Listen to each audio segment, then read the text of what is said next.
Olá a todos, Agostinho Brito da UFRN para mais uma videoaula de programação em C++. E o que é que nós vamos ver nessa videoaula? A gente vai ver um conceito interessante da linguagem de programação C++, que são os ponteiros inteligentes ou smart pointers.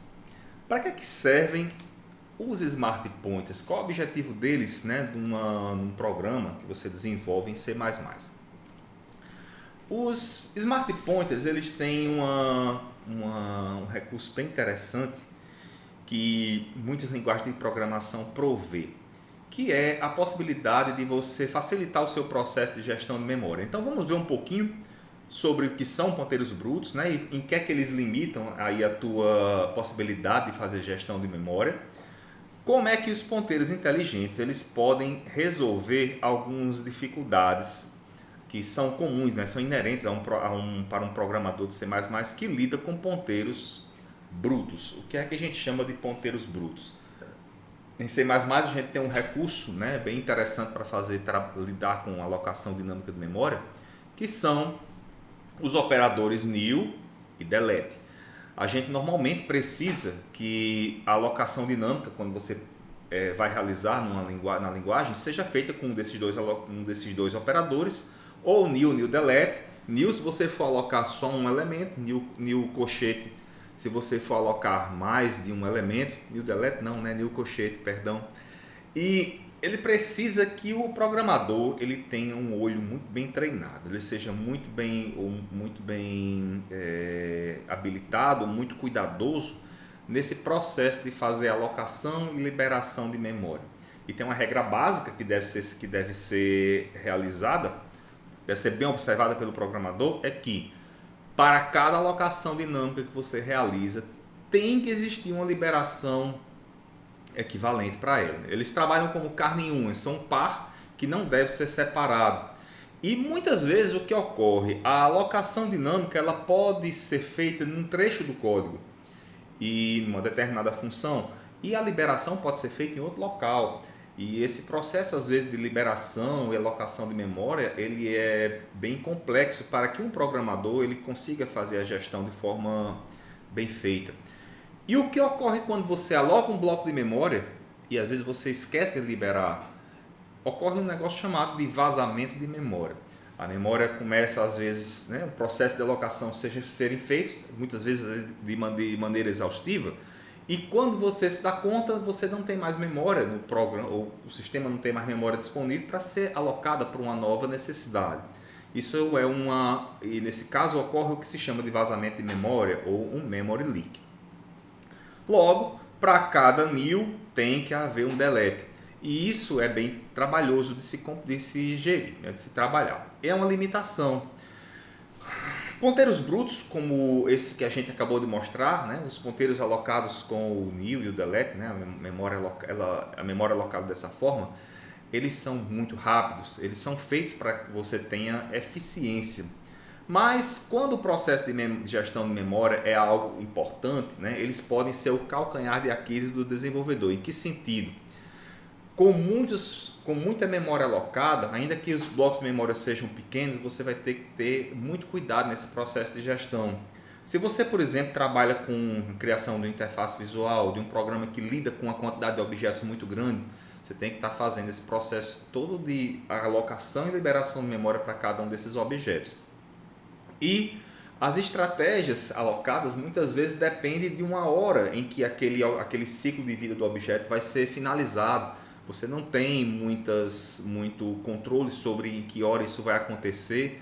Vai depender de outras funções que decidem ou não se um objeto vai ser liberado. Às vezes a liberação do objeto não acontece na mesma função em que ele foi alocado. E principalmente é quando gestão de memória não é algo crucial no projeto, não é algo que você tem que se preocupar. O seu foco não é gerir memória, o seu foco é outra coisa, é lançar objetos, trabalhar com vários objetos no teu programa, vários recursos, vários tipos de dados diferentes, e você lidar com o processo de liberação e alocação de memória, ele vai te atrapalhar, vai tirar o teu foco de desenvolvedor. Então, vamos ver, uma ideia bem simples, que explora um dos recursos da linguagem de programação C++, que é o uso de construtores e destrutores para a gente montar um ponteiro diferente, né? Uma forma diferente de a gente gerir a memória. Vai ser o que a gente chama de ponteiro inteligente. Criei aqui uma classe bem bobinha chamada de ponteiro sabido. O que é que a classe ponteiro sabido faz? Ela tem um ponteiro para inteiro, ela grava, ela tem esse tipo de dado guardado, ela tem um construtor, e o que é que esse construtor faz? Ele recebe um argumento, que é um ponteiro, é um endereço de memória, e guarda esse argumento, guarda esse endereço de memória numa variável local.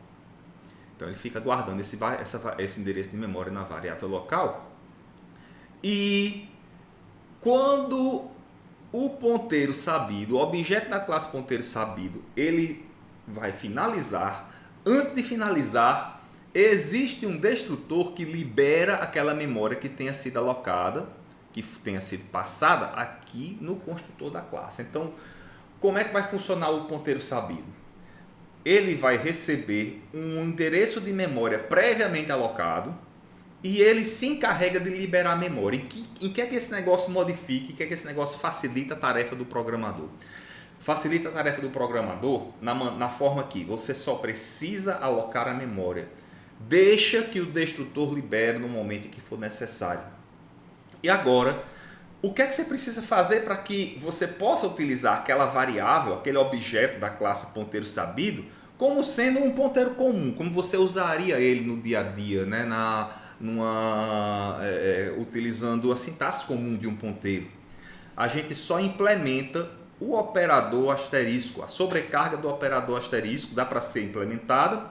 Você retorna com o operador asterisco, que é o operador de dereferenciação, o conteúdo do ponteiro na forma de uma referência para que você possa modificá-lo diretamente.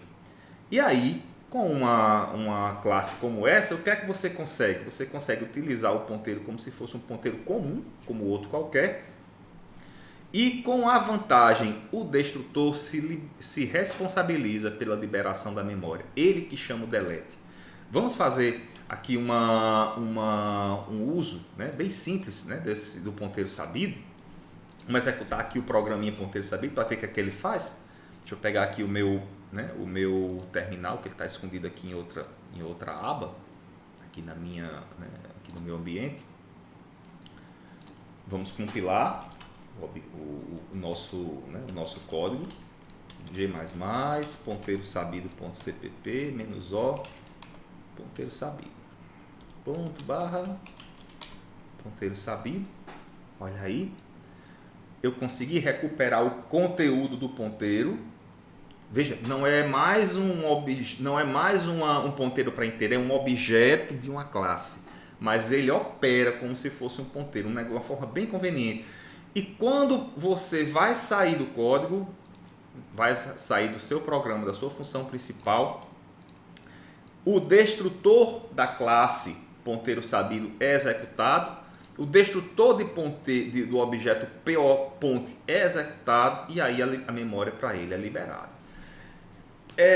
Isso é um tipo de smart pointer, de um ponteiro inteligente. Dá para você utilizar esse objeto como sendo um ponteiro, da mesma forma que você usa outros objetos, e ele funciona maravilhosamente bem. Você tem problema de performance numa situação como essa? Não. A latência que se tem com a chamada de um destrutor é praticamente nenhuma, né? A sobrecarga dessa função aqui não vai retornar latência muito grande. E dá para você, se você der uma catada aí na internet, você vai dar uma olhada em pessoas que já fizeram benchmarks exaustivos, mostrando que esses ponteiros sabidos, né, ou esses ponteiros inteligentes, eles não causam muito overhead no seu código. Mas ele dá um ganho maravilhoso, que é o fato de você poder utilizar alocação dinâmica com um coletor de lixo. Quando esse ponteiro não estiver mais sendo utilizado, por exemplo, quando a função main finaliza, o seu espaço de memória alocado, que você previamente alocou aqui, ele vai ser liberado. Portanto, quando você estiver programando em C++, uma das recomendações que os especialistas na linguagem dão é: dê preferência aos ponteiros inteligentes, porque eles te previnem de cometer erros e erros de forma inadvertida e causar vazamento de memória. Mas aqui a gente criou uma classe só para isso. Só que o C++, ele já tem uma classe específica para você fazer, para trabalhar com ponteiros inteligentes, que são os Smart Pointers. A classe, a biblioteca padrão do C++, ela provê 3 tipos de ponteiros inteligentes, de Smart Pointers, que você pode utilizar. Eles podem ser utilizados para qualquer tipo de dados. Por quê? Os Smart Pointers em C++, eles trabalham como gabaritos. Eles são templates e, portanto, como sendo template, você pode usar para qualquer tipo de classe que você tenha. São verdadeiros coletores de lixo. E nós temos 3 tipos de ponteiros inteligentes, ou de Smart Pointers, que você pode utilizar em C++. São esses 3 aqui: UniquePTR, SharedPTR e WikPTR. O UniquePTR é um tipo de Smart Pointer onde você pode ter apenas uma variável guardando o endereço de um determinado bloco alocado. Há situações onde você precisa fazer somente assim. O Shared PTR, ou Shared Pointer, é um tipo de classe que te permite compartilhar um endereço alocado com 2 ou mais objetos em C++. E o Wikpointer também permite fazer esse compartilhamento, só que de uma maneira um pouco mais descuidada. Em que sentido? A gente vai ver um exemplo, né? Quando a gente mostrar que o uso do Shared Point pode causar algum tipo de problema numa situação bem específica que você pode vir a utilizar. Então, via de regra, vai trabalhar com alocação dinâmica de memória em C++, use Smart Pointers. Vamos ao primeiro, o UniquePTR. O que é que ele faz? Ele provê para o programador um coletor de lixo simples com baixa sobrecarga para uma variável que é fornecida. O que é que você pode fornecer para o UniquePTR? Você fornece no seu construtor qual é o bloco de memória que você quer gerir no momento em que você aloca. Sempre você vai trabalhar com um ponteiro que você vai fornecer ao UniquePTR e esse ponteiro tem que apontar para um bloco de memória que está alocado dinamicamente, normalmente utilizando um ponteiro bruto. Mas claro, essa preocupação de alocar o ponteiro com o nil só vai funcionar no momento da alocação. A liberação de memória, que é a parte mais complexa, ela fica a cargo, né, da classe UniquePTR fazer a liberação no seu destrutor. O objeto criado, né, que você tá promovendo como X, como Y, como V ou como o Z, ele aponta para o dado alocado, mas ele tem uma limitação. Ele não permite que outros objetos compartilhem por cópia, ou seja, copiar o endereço que está sendo alocado, que você está repassando no construtor. O UniquePTR só permite que um único objeto guarde aquele endereço. Se você tentar fazer compartilhamento daquele endereço com outros objetos, vai ter um erro aí de compilação aí no teu código. A memória ela pode ser liberada, né, usando aqui esse reset, né, e você pode utilizar, né, o Unique, né, PTR para vários tipos de objetos diferentes. Vamos pegar um exemplo, né, com o uso do Unique PTR para a gente experimentar aqui a nossa alocação dinâmica, né, com o ponteiro inteligente. Então tem aqui um exemplozinho, né, com vários tipos de chamadas do código. Deixa eu abrir aqui um terminal, deixar aqui o terminalzinho aqui do lado para a gente poder acompanhar o código e trabalhando com o UniquePTR. O que é que o UniquePTR está fazendo aqui? Nós temos uma classe, né, uma classe chamada de full, que ela tem um construtor, tem um destrutor, uma classe comum como outra qualquer, e eu tenho também o UniquePTR além de lidar com essa classe, ela lida com tipos primitivos. Então o exemplo foi feito para a gente conseguir lidar com tudo. Vamos começar com o tipo primitivo, aqui na nossa função principal. A chamada ela é feita dessa maneira, você tem que criar, usando gabaritos, né, fornecer qual é a classe que você tem interesse em avaliar. Aqui no caso, né, uma classe é um tipo primitivo, que é um inteiro. E você tem o operador de dereferenciação provido e ainda você consegue acessar o endereço que você tem disponível. E consegue pegar esse endereço que você tem nesse objeto e repassar esse endereço para outros objetos. Vamos executar aqui esse código para a gente ver o que é que ele fornece. G++ unicptr.cpp -o unicptr ./unicptr. Está aqui, né, o nosso exemplo. Comecei mostrando o valor do x, está aqui o valor do x e o seu endereço. E o move, né, está fazendo o quê? Né? Esse move é uma função que permite eu pegar o objeto que está, o endereço, o objeto que está, cujo endereço está guardado em x, né, o bloco de memória alocado que está guardado na variável x, e repassar isso para outro objeto. Então eu vou mover do objeto x para o objeto z a tutela sobre esse bloco que foi alocado. Na verdade foi um inteiro só. Aqui eu tenho o endereço quanto ele era antes e olha quanto é que fica o endereço depois. Esse endereço null significa que o x não tem mais tutela sobre aquele bloco alocado. Quem tem a tutela agora, ó, é o endereço z, né? Ou melhor, é o objeto z. E aí você pode trabalhar com o objeto z, né? Porque foi repassado para ele a tutela ou a gerência sobre aquele bloquinho que foi alocado aqui. E uma vez que você tenha o objeto z, o objeto gravando aquele bloco de memória, você pode utilizá-lo como sendo um ponteiro comum, igual a outro ponteiro que você já conhece, já sabe manipular em C++, usando a ideia dos ponteiros brutos. Aqui a gente fez a alocação de um único inteiro, mas a mesma coisa funciona para um bloco. Lembrar que o operador nil e o nil colchete, como esse que tem aqui, eles alocam memória e retornam o endereço do início do bloco. Então é o que o unicptr faz. E veja, aqui o template foi para int, aqui foi para int colchete. Portanto, na liberação de memória, essa classe vai ser esperta o suficiente para executar o operador delete colchete, né, para esse bloco que você alocou com os 20 inteiros. Uma vez que você alocou o bloco, o uso que você faz ele é idêntico ao uso dos ponteiros brutos. Bem fácil de trabalhar também. E assim como para os ponteiros para tipos de dados primitivos, você também pode trabalhar com ponteiros para uma determinada classe. Aqui, por exemplo, eu aloquei dinamicamente um objeto da classe full, né? Passei no gabarito, né, do unicptr o nome da classe e aí eu pude executar, né, um dos métodos que a classe me provê, que é esse método prod. Veja que quem está executando o método produto é o ponteiro P1 e utilizando aqui, ó, a sintaxe de ponteiro. Funciona, que é uma maravilha, né?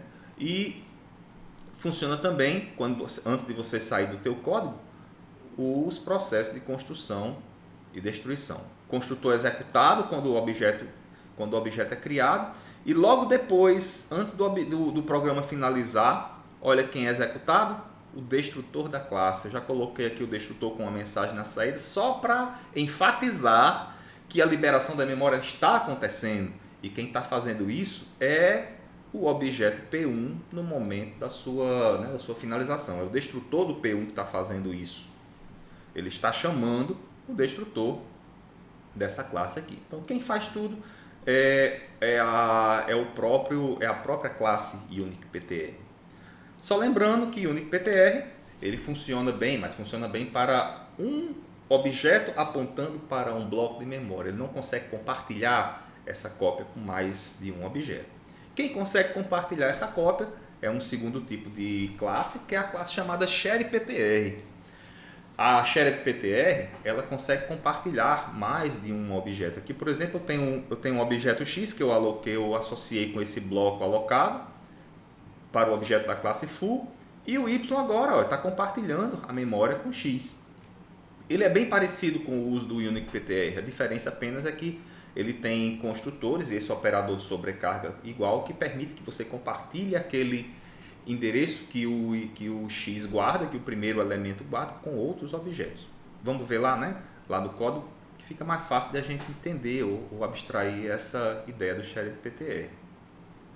Aqui eu tenho aquela mesma classe que a gente viu lá no caso do unicptr, é a mesma classezinha, a classe full, e eu tenho aqui um objeto P1 que ele está guardando o endereço desse objeto alocado dinamicamente da classe full, E o P2 que está guardando agora o objeto da classe, né, a referência, né, para o objeto da classe P1, ponteirozinho que a gente criou. Vamos criar aqui, vamos compilar aqui o shared PTR, -o, shared PTR, vou trazer um pouquinho mais aqui minha shell para cá,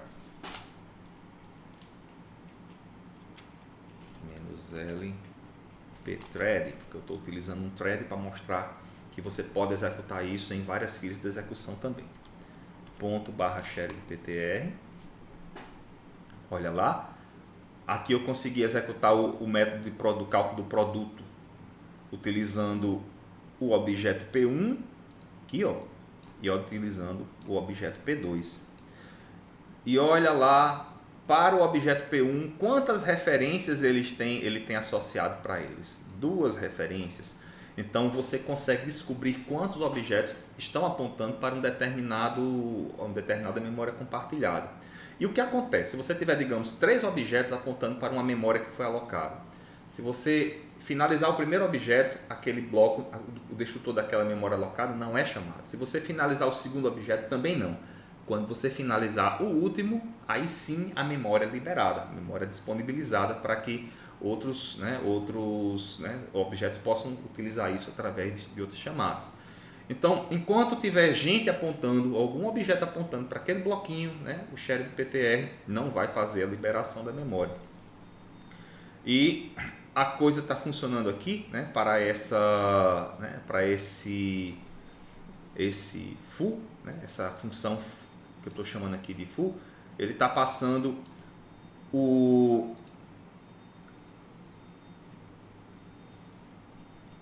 cadê aqui o meu thread? Estou chamando 3 threads, onde eu passo aqui uma função que é ser chamada e um objeto, uma função e um objeto, uma função e um objeto. Estou executando esses 3 threads que vão executar esse código daqui. E o que é que ele está fazendo, né? Ele está associando um novo objeto para o P1, cópias do P1. São 3 threads, são 3 filas de execução que estão sendo executadas ao mesmo tempo. E olha, os 3 estão sendo chamados em conjunto, né? E aqui dentro você está mostrando a quantidade de contadores que você tem. Ele está usando aqui inicialmente 4, depois no final mostra 3, porque um deles finalizou. Mas o que é que está acontecendo? Você tem o contador P1 e você tem mais 3 chamadas sendo executadas ao mesmo tempo, além daquela P1. Então você vai ficar com 4 chamadas que estão rodando, além daquele P2 que tinha. Então os threads vão entrando e vão saindo, né? A quantidade de referências para o objeto vai aumentando e diminuindo. Sinal que você pode fazer também o uso dessa biblioteca de contagem compartilhada ou de memória compartilhada, utilizando threads de execução. Ele é thread safe, dá para fazer isso aqui tranquilamente, né? Com a quantidade de threads que você precisar.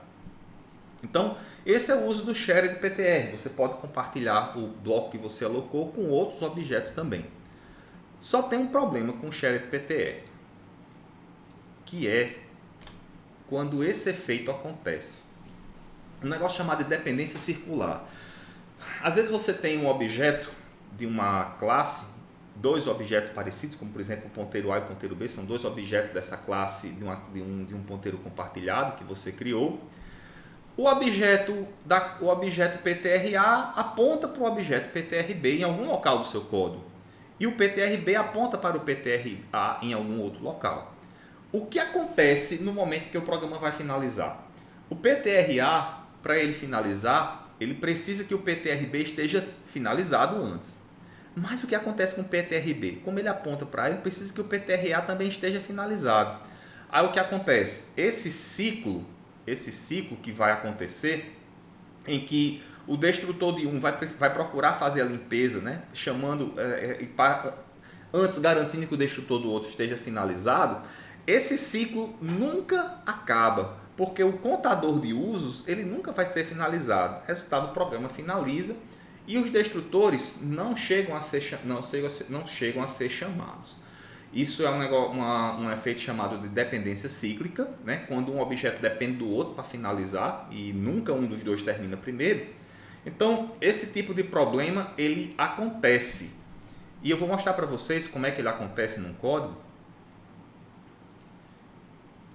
que é resolvido com outro tipo de ponteiro inteligente, que é o chamado ponteiro fraco ou ICPTR. Olha aqui esse código que ele está fazendo. Eu tenho duas classes, a classe A e a classe B. E a classe A e a classe B tem lá os seus ponteirozinhos. Cada ponteiro desse, da classe A, é alocado um elemento da classe e é guardado aqui nesse ponteiro A e nesse ponteiro B. O elemento da classe, o objeto da classe A, ele consegue guardar uma referência para o objeto da classe B, aqui nesse shared point também. E o objeto da classe B consegue guardar uma referência para um objeto da classe A nesse segundo shared pointer. E eu gravo essas referências aqui nessas duas condições. O que é que deveria acontecer? No momento que o código fosse finalizar, o construtor da classe A, como ele foi chamado primeiro, ele seria chamado por último. O construtor da classe B, como ele foi chamado por último, o destrutor dele vai ser chamado primeiro. Aí você vai chamar o destrutor da classe B. Para você chamar o destrutor da classe B, você tem que garantir que esse objeto aqui vai ser finalizado. Mas para ele ser finalizado, o destrutor dele tem que ser chamado. Mas para você chamar o destrutor da classe A, que é associado com esse ponteiro PTR, na classe A tem um ponteiro B que está sendo guardado o endereço dele também. Tem que ser garantido que ele vai ser finalizado. Mas para ele ser finalizado, o A tem que ser finalizado. E esse loop, ele nunca acaba. Olha o que acontece quando você executa esse tipo de código aqui no seu terminal. ./wikiptr já está pré-compilado. Não está compilado ainda, vamos compilar. G++ wikiptr cpp -o wikiptr ./wikiptr. Gente, cadê o destrutor? O destrutor da classe A e da classe B, ele mostra na saída essas duas mensagens, cout to A e cout to B. Essas mensagens não estão sendo exibidas. Por quê? Porque os destrutores não foram chamados, mas o programa finalizou. Então o programa foi finalizado aí pelo sistema operacional sem a chamada do destrutor. Isso é perigoso, por quê? Porque no destrutor da classe você pode ter liberação de recursos que te interessam. E esses recursos, como eles não seriam liberados, você tem um problema sério, um problema de vazamento, que pode causar um problema de vazamento de memória. Como resolver a situação nesse caso? O shared PTR precisa do contador de acessos para que você saia decrementando essa quantidade. E isso, nessa dependência cíclica, esse contador de acesso ele nunca chega a zero e, portanto, os objetos nunca são deletados. Nesse caso, você vai utilizar a classe como uma das soluções, a classe WikPTR. O UniPTR só possibilita um proprietário, shared PTR possibilita vários, mas o WikPTR não tem proprietários. Ele apenas conta uma referência para o objeto. Você utiliza o WikPTR em conjunto com o shared PTR para evitar, nos casos onde aconteçam, esse problema da dependência cíclica. Então, um desses dois objetos aqui, ou PTR-A ou PTR-B, não vai conter um ponteiro shared, ele vai conter dentro dele um ponteiro wik, para que essa contagem de referências ela não seja acrescentada e aí você consiga fazer a liberação de memória. O uso do WikPTR não vai interferir no processo de destruição de objetos, ainda vai permitir que você faça esse uso aí do ponteiro compartilhado entre duas classes. Como faz isso? É só você vir aqui em uma das classes que estão porventura com o problema de dependência cíclica e substituir isso aqui por wiki. Recompilar o código e executar. Olha lá os destrutores sendo chamados. Nesse caso, o que está acontecendo? Como você não tem um contador de memória que vai ser armazenado aqui nesse ponteiro, o objeto de uma das classes vai poder ser liberado, em seguida vai ser liberado o outro, sem esse problema de contagem e de dependência cíclica. Os ponteiros inteligentes eles devem ser priorizados, né? É bem simples o uso dos ponteiros inteligentes aí na linguagem de programação. E uma única coisa que você deve lembrar é que os ponteiros inteligentes, eles funcionam quando você inclui esse header memory aqui no código, no topo do seu código em C++. Tá bom?